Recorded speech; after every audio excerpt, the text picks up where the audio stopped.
Hey guys, it's your boy Dangernation flying solo today without Adam here. If you guys aren't aware, we have a podcast on Friday where we go over the main slate of all of Sunday. But for the weekday games, Monday night and Thursday night football, we are going to split those up. Most likely, I'm going to take Monday night. He's going to take Thursday. And of course, since you're here at the YouTube video, please do a comment, like, and subscribe here. Everything you can do helps out with the algorithm, gets us more notice, helps us out and the channel. And of course, feel free to visit our Discord channel as well. It's a great free site. Again, free. Tons of information there, and feel free to reach out to any of us there, any of the analysts, to get our opinions on any of your takes that you may have. If you can't tell, also, I'm in a new spot. I am visiting my parents at their lake house. It's very important I say that instead of cabin for my mother. But yeah, enjoying the holidays with the folks right now, and I hope you guys are enjoying the view of what's to come here. Anyways, let's get right into it. So Monday Night Football, right? We have the Tom Brady Tampa Bay's going against the New York Giants. So let's just start at the top again. Let's just start with the GOAT, Tom Brady. This guy you need to lock in. There's just no way to beat around it. Again, he's the GOAT. He had a rough game last week, but again, don't hold it too much against him. It's against the New York Giants. Expect this guy to throw multiple touchdown passes. He needs to be competitive to everyone else. In this slate, you are gonna need to put him in. He's gonna be super chalky, but at the same time. So the rest of the question is, who are we adding to Tom Brady on this six-man roster? Um, I'm usually really hot on Mike Evans as well. Again, top three guys are super expensive. He's been doing a lot. He's been doing great recently. Even in his off days, he's still at least in the mid-teens, and does get target quite often. Again, last couple of games were a little bit of a fluke from the Buccaneers, but I'm sure they're going to get on back on track with this Monday night game. If you can't tell, Tom Brady does not like to lose, so don't hold that against him. Um, Another person that I think is going to be great, that I think he's actually going to be utilized the most once again Tom Brady does throw those two touchdown passes, and they're just going to use Fournette here just to control the rest of the game. I do expect multiple touchdowns from him as well, possibly at least one.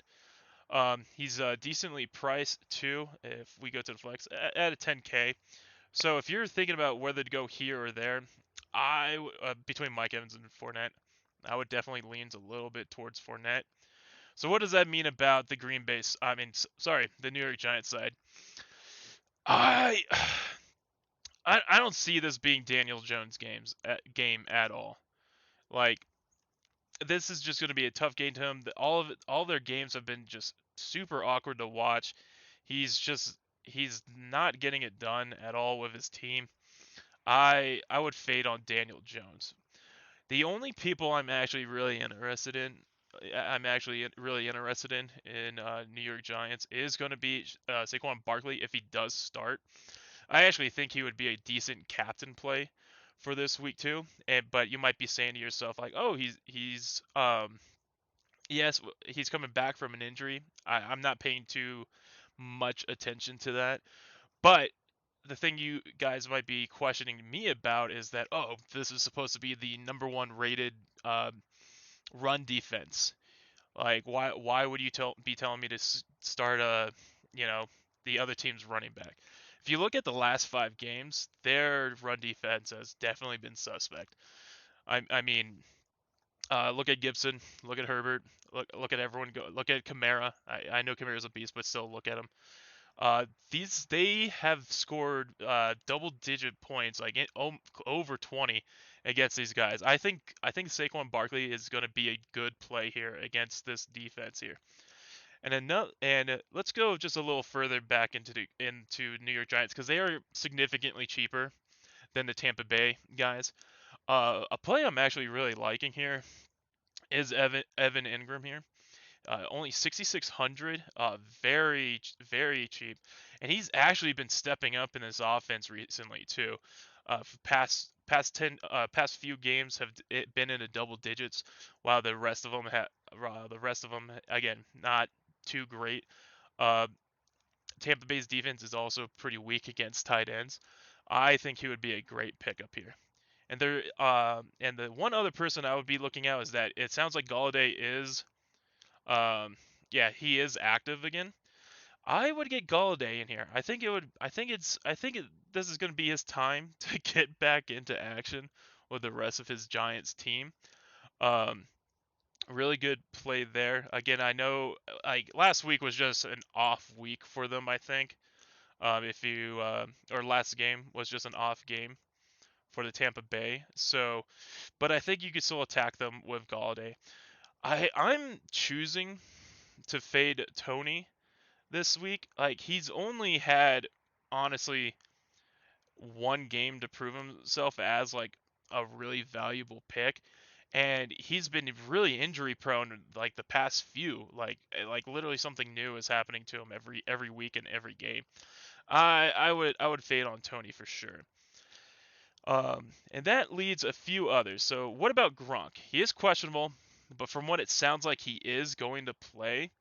And dude, Tom Brady has missed this guy. He's been throwing to, I believe, to Howard and to, I believe it was, yeah, here we go. Brait has been the guy. So if Gronk doesn't start, I would definitely look into Brait here as a cheap 36 option here. Again, Gronk is still questionable, but definitely pick up Brait if he's not in here.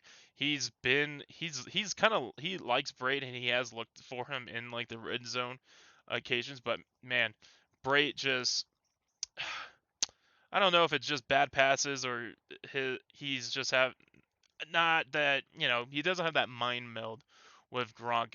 Again, he doesn't have that like 10 years of experience with him, so things are gonna get a little off here. And I think the one, and so you might be looking at some other cheaper options here, right? So one thing that might stick out to y'all is the Buccaneers, the defense. Should you start them against this just not good New York Giants team? I'm going to say no for this week.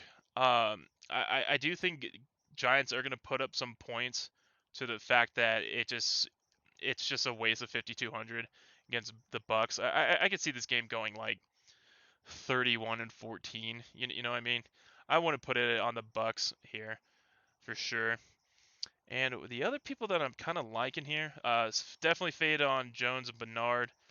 Howard might be a decent look at. Again, this is super punty if you don't, if Gronk is not playing. But OG Howard is an interesting look if he's not. But other really cheap options here is a Slayton. I think Shepard is still out. This might be his game to shine. Yeah, 1 and 2 targets from the past 2 games. I don't know about that, but hopefully he gets more involved in his offense in this offense. That could be the game if since they're covering Tampa Bay defense might be putting their whole focus on Toney and Golladay. So Slayton might be like a little bit of a sneaky pickup here. And what else here? Giants defense definitely fade tonight. Rudolph definitely fade on that. Yeah, there's only a handful. I completely skipped over. Excuse me, Chris Godwin here. Um, I don't know. I I feel like this could be a great game for him, but I'm always worried about Chris Godwin because I just like the plate designs better for Mike Evans. It just seems like they favor Mike Evans a little more, just like at least red zone targets too, because he's such a tall, big guy. But yeah, I know this was quick, guys. These are my thoughts on this game. Hey, and let's go. Let's just all go make some money out there. All right, guys. Good luck to everybody. Again, please like, subscribe, and leave a comment. And again, make sure you visit that Discord. Have a good one, all.